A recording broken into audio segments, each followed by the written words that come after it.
ఆర్టీసీకి సంవత్సరానికి ఒకవేళ 500 కోట్లు రాష్ట్ర ప్రభుత్వం ఇవ్వలేనందువలన ఆర్టీసీ ఆ 500 కోట్లు బ్యాంకులో అప్పు తీసుకుంటే ఎంట్రీ ఎన్నిసార్లు రాస్తారండి?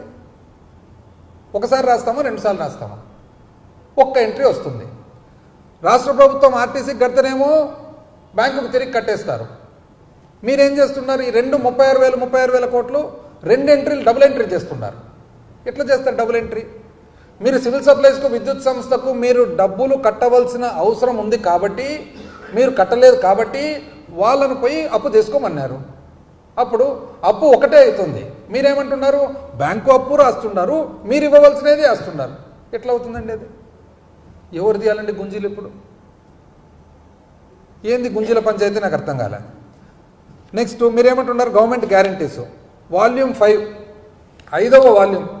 5వ వాల్యూము మీ డాక్యుమెంట్సే కదండి ఇచ్చిండేది, మీరే కదా ఇచ్చిండేది. మీరు ఇచ్చిన గవర్నమెంట్ డాక్యుమెంట్స్ లాస్ట్ పేజ్కి పోదామండి. లాస్ట్ పేజ్కి పోతే ఎంత వస్తుంది? సెప్టెంబర్ 30 నాటికి 1,51,568 కోట్లు. 1,51,568 కోట్లు. మీ పుస్తకాలను ఎంత చూపిస్తున్నారండి? మీరు కానీ కానీ 1,54,797 కోట్లు. ఎందుకు ఈ తేడా? ఒకటి సెప్టెంబర్ ఎంట్రీ, ఒకటి మార్చ్ ఎంట్రీ. కాబట్టి ఈ ఇంత సింపుల్ పరిస్థితి మీరు ఎందుకు, అంటే మీరు అర్థం నిజంగా కావడం లేదా? మీకు రాంగ్గా చెప్తున్నారా? లేదా అర్థమై కూడా మీరు ఎందుకులో ఒప్పుకుండేదని అంటున్నారా? నెక్స్ట్ అప్పు మేమంటే ఎక్కువ చేసిండేది. ఒక్కసారి 2014-15 నుంచి ఓపెన్ మార్కెట్ బారోయింగ్ అంటే మీరు రిజర్వ్ బ్యాంక్ నుంచి తీసుకునేది ఒకసారి చూద్దామండి. ఎంత వచ్చింది?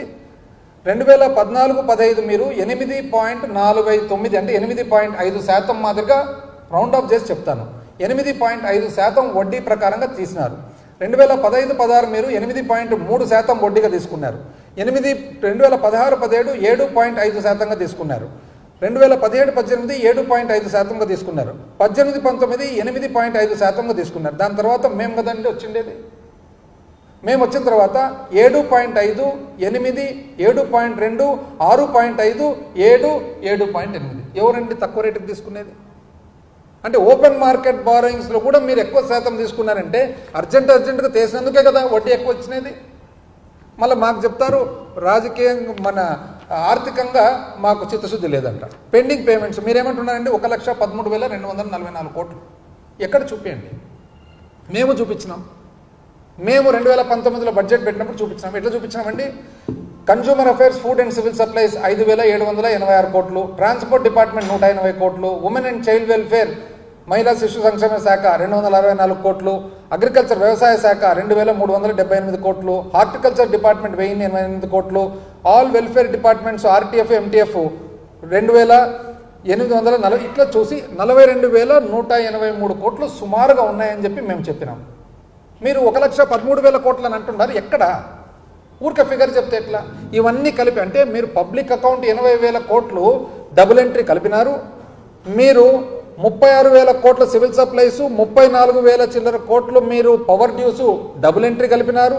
1,13,000 కోట్లకు లెక్కచారం లేదు. ఇవన్నీ కలిపి డబుల్ ఎంట్రీలన్నీ కలిపి ఈరోజు 9,45,000 కోట్లు ఉంది. ఇంకా వస్తుంది అంటే ఎంత అన్యాయం అండి. మేము క్లియర్గా చెప్తున్నాం. 6,46,000 కోట్లు అయ్యా ఉండేది అప్పు. దానిపైన గ్యారంటీ ఇవ్వనిది తీసుకుంటే కూడా 7,21,000 కోట్లు వస్తుంది అంతే.